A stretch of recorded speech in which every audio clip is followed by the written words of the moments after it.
in mudana wasiir marka koobaad waxaad kusoo dhawaataa xafiiska laanta afka soomaaliga ee VOA ee magaalada tan Washington. aad baa umahadsan tahay walaalkay, aan ku faraxsanahay inaan halkan imaado. bal ugu horeyn waxaad si kooban noogu sharaxdaa safarkaagan magaalada Washington waxa uu ku salaysan yahay. waxaan jecelahay walaalka cabdiraxmaan intaan safarka ka hadlin inaan tacsi xagga hawada uga diro reerkii iyo caruurtii iyo hooyadii uu ka geeriyooday ninkii caanka ahaa oo cawke saaxiibkay buu ahaa, abtina waanu ahaa. weligay waxaan abti ahayna iiguma yeedhin. waan hubaa inaan moogi doono. ilaahay naxariistii jannaha siiyo. amiin ayaan kugu darnay. bal safarkaagan magaalada Washington waxuu salka ku haya. safarka waxaan u nimi xooggiisa weyn aan u nimi waxa weeye in la furo safaaraddii Soomaalida oo 24 sannadood xirnayd waddanka Maraykanka aan maanta dib u furno oo hooy u yeelno oo aan u sheegno dadka Soomaalida inay safaaraddaasi furan tahay. safaaradda furniinkeega macnaheeduna waxa weeye waxay tusaysaa ummadda kale in dalkii Soomaalidu uu soo noqday oo waddan Soomaaliya jiro oo dawladii jirto oo la ictiraafsan yahay oo mataqaanaa halkii hore aan joognay godkii madoobaa aan ku jirnay aan ka soo baxayno amba kaba baxnayba. markaa safaaraddu waxay weeyaan wejigii dadka Soomaaliya ee dawladda Soomaalida. waan gartay in dadku markay isweydiiyeen su-aasha safaaraddii la furay gaar ahaan dee magaalada Washington oo caasimadda dalka Maraykanka, ahmiyado fara badan bay meesha soo dhigi karaan. ahmiyadda ugu weyn ee shacabku ku tashan kara safaaraddan ay ka turjumayso maxay tahay? safaaraduhuba sidoodaba laba qaybood bay leeyihiin. qayb u qaabilsan bulshada in waxay u baahan tahay loo qabto, waxaasi ha ahaadaan amba basaboor inay u baahan yihiin, amba ay ku dhibtaysan yihiin waddanka ay joogaan oo wax lagala qabto, amba caruurtoodu u baahan yihiin waraaqihii dhalashada, amba dadka qaarkood oo meesha ku cadilan ay u baahan yihiin safaray noqdaan oo wixii bulshada ah loo qabto, wixii dhibaato gale ee xiran wixii laga qaban karayo oo laga qabto. codka Soomaalida ee Maraykanka ah, Soomaalida Maraykanka ah la gaarsiiyo dawladda Maraykanka. taasi waa qayb.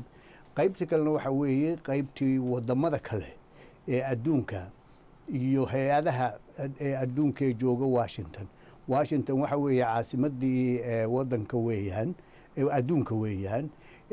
inay qaybtaasina la gaarsiiyo warbixinta dadka Soomaalida iyo Soomaaliya halkay marayso iyo Soomaaliya macaawanada ay u baahan tahay iyo Soomaaliya waxay iyadu ku caawin karto adduunka iyo marba wixii aan barnaamij lehna. waan gartay bal aynu ku noqono dhankaasi dalkii hooyo.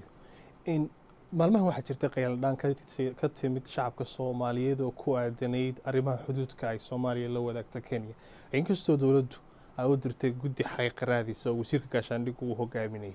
bal arrintaasi waxaa jira mugdi fara badan oo shacabka Soomaaliyeed ka qabaan. maxaa adigu waxatay wasiirka arrimaha dibadda, maxaad shacabka Soomaaliyeed u sheegaysaa? anigu shacabka Soomaaliyeed waxaanu sheegaynaa kow in annaga oo Soomaaliya oo nool oo dawlad la imika oo dawladdii regionkana leh in aan intay cidinoo timaado dhulkeenna ayna naga qaadan karayn.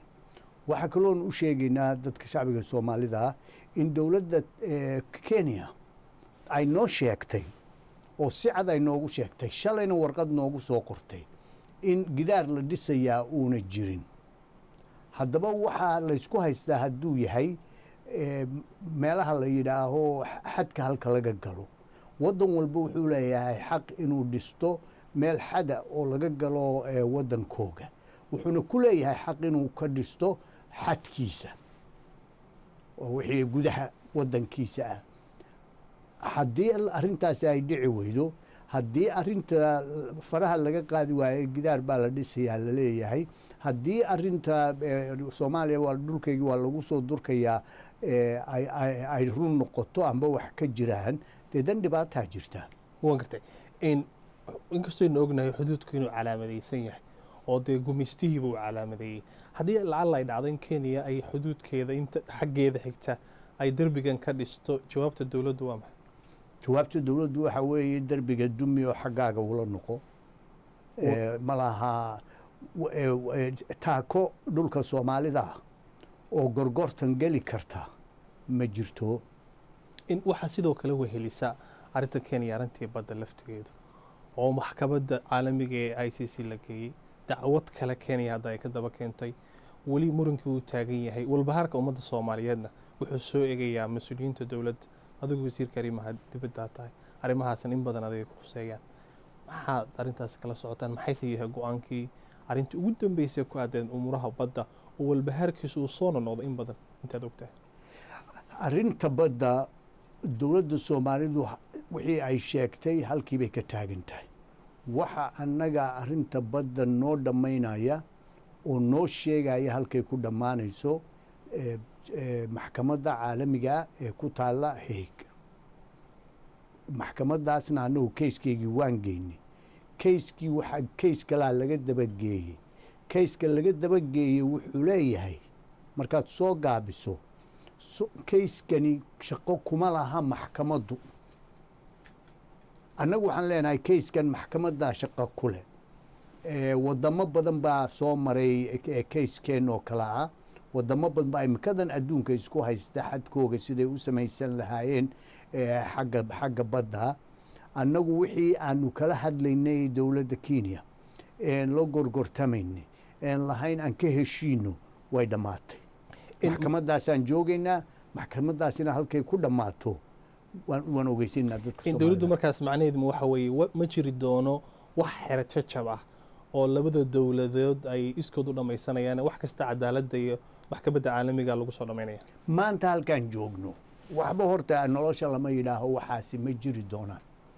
maanta halkaan joogno dowladda Soomaalida madaxweynaha prime ministerka aniga baarlamanka iyo dowladda inteeda kale waxa la isku wada raacsan yahay in ay ku jirto keyskaasi uu maxkamadda ku jiro oo maxkamaddu gunteeda ay ka gaadho. waxaan leenahay 6 looyar oo Maraykana. waxaan leenahay 4 looyar oo Ingiriisa iyo 2 looyar oo Faransiisa iyo inan Soomaaliya oo looyaradaasi hogaamisa. marka keyskaasi hore u socdaa. waan gartay dhawaan waxaa dalka Faransiiska ka dhacay weerar lagu qaaday oo dad fara badan ay ku dhinteen. ka dowlad ahaan tallaabadaasi lagu qaaday dalka Faransiiska maxaa hadal ahaan markaasi aad ka taagantihiin maxaase tallaabo la hadda dowladda Faransiiska kula xiriireen oo aad kala hadasheen umurahan?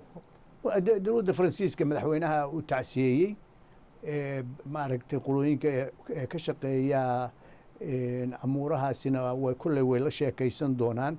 laakiin annaga baaq baan dirnay beri hore. baaq bay dadka Soomaalidu dirayeen 20 sannadood. baaq bay dadka Soomaalidu cid walba u sheegeen. baaqaasina waxa weeye dhibaatada soo food saaran ee ku horeysay Soomaaliya ee dadka Soomaalida masiibadan lagu keenay ee isqarxinaysa ee baabiinaysa caruurtoodii ee iskuuladoodii baabiinaysa ee maqaaxiyoogii baabiinaysa. Soomaaliya kaliya dan uma leh. masiibadan waxay leedahay masiibo region weeye. waa masiibo durugsan weeye. waa masiibo global weeye. waa masiibo loo baahan yahay in la iska kaashado. marka maybe in hadda la fahmo oo si fiican loo fahmo halkay marayso. bilmathal wadankeena mar baa la lahaa waa wadankii kaliya ahaa ee khasaaraha ku jiray. hadda maanta haddaad u fiirsato Yemen baa la leeyahay khasaaray ku jirtaa. Libiya la leeyahay khasaaray ku jirtaa. Tunisia la leeyahay khasaaray ku jirtaa. Syria la leeyahay khasaaray ku jirtaa. Iraq baa la leeyahay khasaaray ku jirtaa. Masar baa la leeyahay dhibaatadeedu way badanaysaa. maanta waxaa la joogay Paris. berito halkee la gaaraya. marka arrintani maaha arrin Soomaaliya ku khaasa. arrin islaamkana ku khaasa maaha. waxa weeye arrin ummadda dadka oo dhan adduunka aynay meel uga soo wadejeestaan. mudane wasiir waxaa jira dadaallo fara badan oo dowladdu waday oo shirka madasha la yiraahdo oo la doonaya in looga hadlo ayatiinka ummadda Soomaaliyeed ee sanadka 2016 doorashada la qaban doono. bal halkay arrimahaasi marayaan yididiilo ama rajo intee leeg bana laga qabaa in arrimahaasi ay noqon doonaan kuwa miro dhala? sanadkan 2015 khaasatan intaan dowladda Cumar Cabdirashiid ay jirtay tallaabooyin hore u maray baa la sameeyey. waxa la bilaabay constitutionka sidii loo hagaajin lahaa. waxa la habeeyey commissionkii ka shaqayn lahaa sidii election ama doorasho ay u dhici lahayd.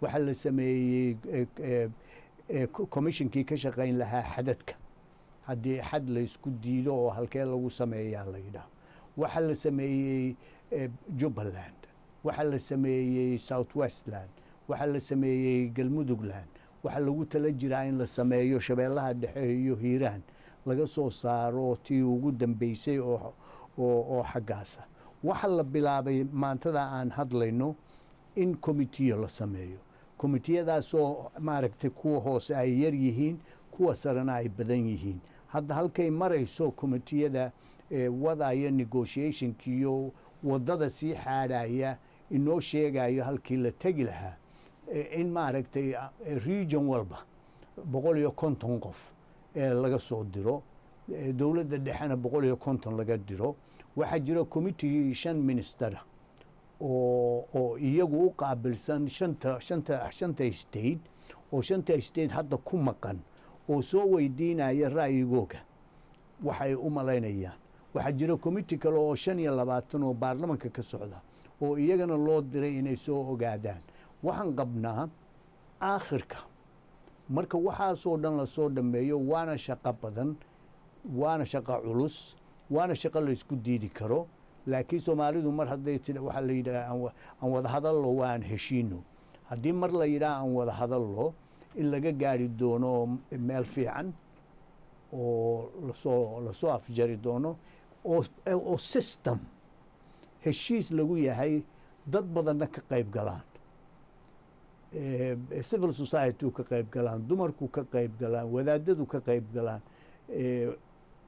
mataqaanaa odayaasheennu ka qayb galaan dhalinyartu ka qayb gasho baarlamanku ka qayb galo dowladdu ka qayb gasho in laysku wada keeno oo lagu doorto markaa laakiin masawirkaasi sida aad u dhigtay mudane wasiir waa mid aada u qurxoon laakiin dadku weli waxay ka taagan yihiin shaki bay ka muujiyaan arrintaas waxay leeyihiin waxaa dhici karta inay beri ka maalin arrinta la bedelo sidee loo hubin karaa in arrintaasi laga dhabayn karo dowladda waxaa keliya oo ay ku socotaaba waxaa weeye inuu dadkeegu shaki muujiyo oo su-aalaha la weydiiyo oo la yidhaha uma malaynayno waxaad samaynaysaan inuu run yahay noo caddeeya marka anigu uma qabo oo shakigu inuu wax xun yahay uma qabo in dowladdu waxay tidhaahdo markuu haal la yidhaha gacanta la wada taago la yidhaha waan idinku raacsannahay ha jiro shakigu dadku ha qodaan wixii jira civil society-gu su-aalaha ha weydiiyaan wadaadadu ha eegaan siduu dastuurku u socdo markaasaa la isku wada iman karaa markaasuu qof walba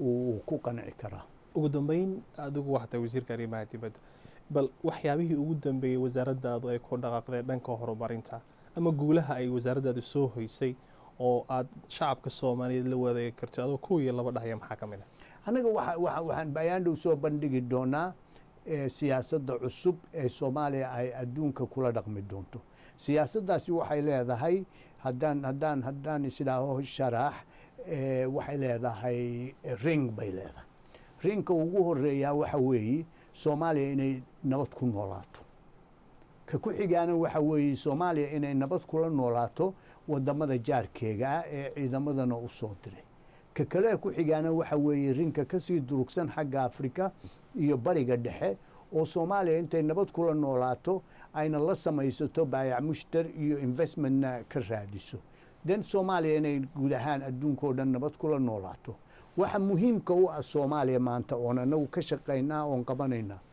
in la joojiyo baryadii iyo wixii la odhanayay mucaawanaysi ee la yidhaaho waddankaygu khayraad buu leeyahay khayraadkaasaan iibinaynaa ka soo qayb gala macaash baad ka samaynaysiin dhulka iyagu waa nabad markaa aan soo dhoweyno oon nidhaahno kalluun baan leenahay waxaan leenahay beeraan leenahay waxaan leenahay xoolaan leenahay waxaana la leeyahay waxaa ku jira macdan baa ka buuxda waddankiina gaas baa ku jira oil baa ku jira renewable energy baan samayn karnaa marka annagu waxaan ka shaqaynaa hadda waxa weeyi ta labaadeen ka qabanaa wasaaradda waxa weeye waxaan ku soo kordhinaa had iyo jeer dad yaryar 20 sano aad buu soomaaliya u dhaawacay intii wax taqaanini way baxday intii bixi kari weydayna wax badani uma kordhin inkastoo dad badan oo fiican joogaan marka waxa weeyaan